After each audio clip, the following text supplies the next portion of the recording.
with every failure is a lesson. I think the lesson we can take here is that self-care doesn't always have to look perfect. Sometimes it's almost burnt pancake. Well, this is a little burnt. I don't think we can deny that, but this side looks fine. See, there's a life metaphor. Sometimes you're burnt out and you just need to flip on over and the other side might be better. That was a stretch, but sure.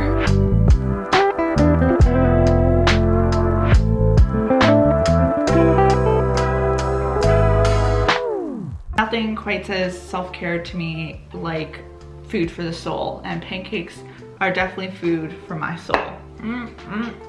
I think taking time to just make a dish, a meal that you are really excited to eat does wonders. The thing I've also really tried to be a little bit more intentional about is being more present when I'm eating, regardless of whether I'm eating food for the soul or, you know, just a regular meal. I have caught myself on numerous occasions just inhaling food, like not even letting myself swallow before I'm getting ready for the next bite. And then before you know it, you're like, oh my goodness, like I just ate all that in such a short amount of time. Usually it ends up not making me feel very good too, because I've eaten too fast. More than that, like it doesn't allow me to really appreciate the flavors of what I'm eating. So when I do catch myself in that state, I try and intentionally slow down my chewing and just slow down my pace so that I can just really appreciate what's in front of me.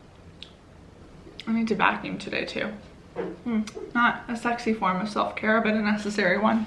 Since it is February 1st, I am filling in my first day in the Things I Love About Myself challenge I'm doing this month. I've been talking a lot about this challenge, this self-love journey thing that I do every year in February, but I'm essentially just writing something down every day that I love about myself, whether it's something about my physical body, my personality, my values, like anything about me that I think is worth loving.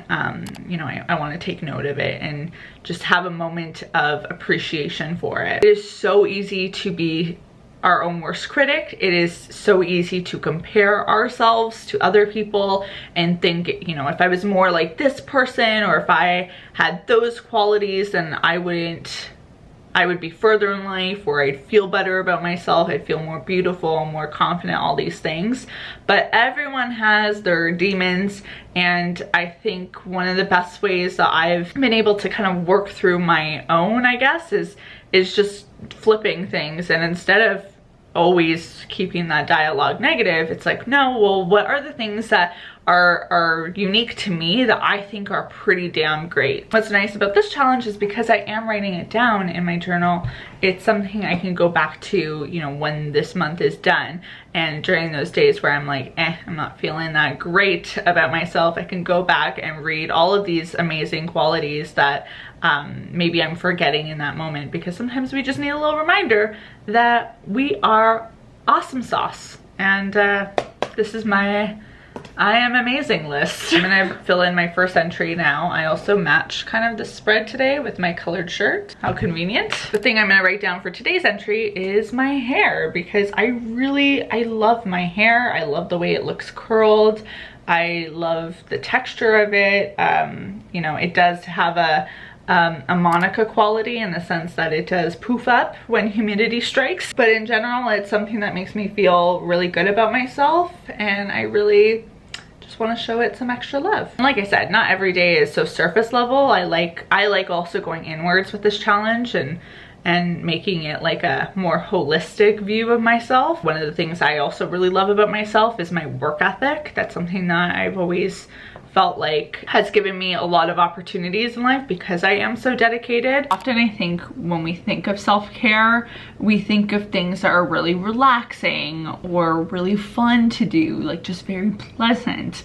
And as much as those things are definitely a form of self-care, I also don't think that self-care is always puppies and rainbows. Sometimes it means doing things that we don't really want to do in the present, but for the benefit of our future self. For the past few weeks, I've had a to-do list item for me to call my bank about some things that I'm not going to get into on this channel, but I need to call them. And I have been procrastinating on it for weeks. I just keep moving the date. And every time I look at the calendar, I'm like, oh man, I really need to do this. And even today I looked at it on my calendar and I was like, I know I need to do this and I really should, but maybe I'll just put it off till tomorrow. And I've done that one too many times. So today it's finally getting done because I know that once this is off my schedule, I'll feel a lot better. I think reviewing your finances is another one that tends to be in that category. Calling your doctor or your dentist and, you know, booking an appointment. Those are not appointments that are necessarily fun to go to, but going to them is taking care of your health. Maybe it's organizing a certain area in your home, but whatever it is, I think being committed to scratching off at least one of those to-do list items that you really don't want to do is really a form of self-care, because the relief that you feel afterwards that it's done and you don't have to drain mental energy or use brain space, valuable brain space for it anymore, is such a good feeling. I've got my phone here. I'm gonna make my call.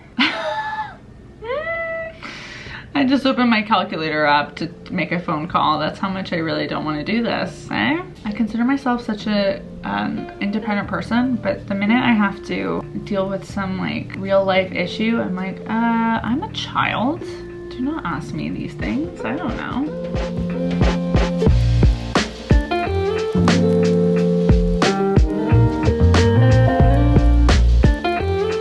There's such a beautiful glow happening in the apartment right now. There's been way too much time spent lately hunched over at our computers. I'm 23 and I feel sometimes with the kinds of back pain that I have, like I'm in my 50s or 60s. It's a little much. So I've been trying to make a point of finding more opportunities to not only move my body this year, but also stretch out my body and treat those muscles that get sore. This yoga mat is from Lululemon. It is mauve pink on the other side. I love it. I think I'm just gonna pull up a Yoga with Adriene quick stretch.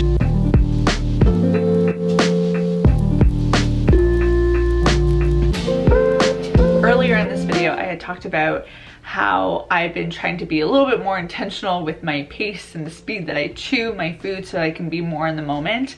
And I'm kind of taking that same approach to my skincare as well. Having a skincare routine is definitely a form of self-care for me, but I would be lying if I said that every night was like a spa, leisurely cleansing my face and just patting my face with a towel. Most of the times it's like wash face, towel, toner, moisturizer, let's go. Almost like racing to the finish line to get it done. And again, as I've caught myself in those moments of just speeding through things, I'm trying to find ways to slow down and be a little bit more in the moment. So I'm doing that through my moisturizing step.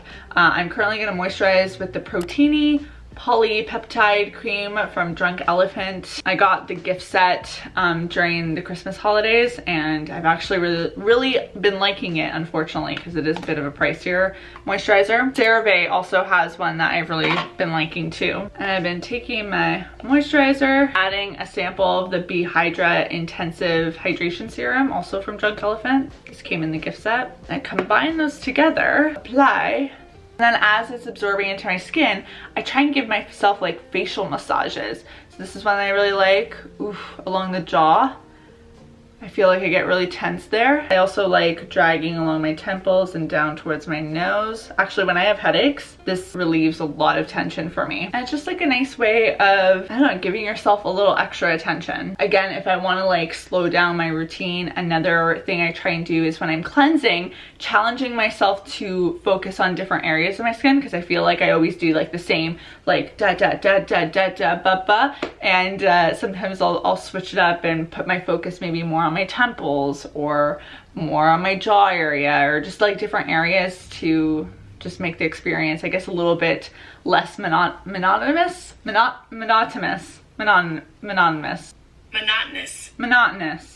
we go. My goodness, that's a failure on my education. Speaking of the phone that I just pulled up here, when I'm having my relaxing sessions on the couch, as I was doing before filming this clip, trying to keep this phone away from me. I know, you know, talking about hiding your phone and staying off your phone is not like a new self-care tip, but I feel like it's worth reiterating, because even as someone who knows that I should be doing this and tries to do this, I still find myself on this way more often than I'd like. And I'm trying to avoid the temptation to pop on TikTok while watching a TV show, because then you're just like scrolling on a little screen while watching a big screen, and the time goes by so quickly. You don't feel like you really had any true time to reset, and that's important. What is your go-to unique self-care tip? Let me know in the comment section down below. I'd love to hear it. I'd love to make the comment section a super resourceful place for anyone watching the video. So I won't just appreciate it, I'm sure many other people will as well. Hit subscribe, hit the notification bell, hit that like button if you haven't already. And yeah, I'm really happy we got to have a little self-care session today. Thank you so much for joining me, and I will see you all very soon with a new video. Until then, bye everyone. I'm used to give all I have. I'm used to get nothing back. Wherever I go, it's the same. There's no excuses, no one to blame. Sometimes I can't understand how it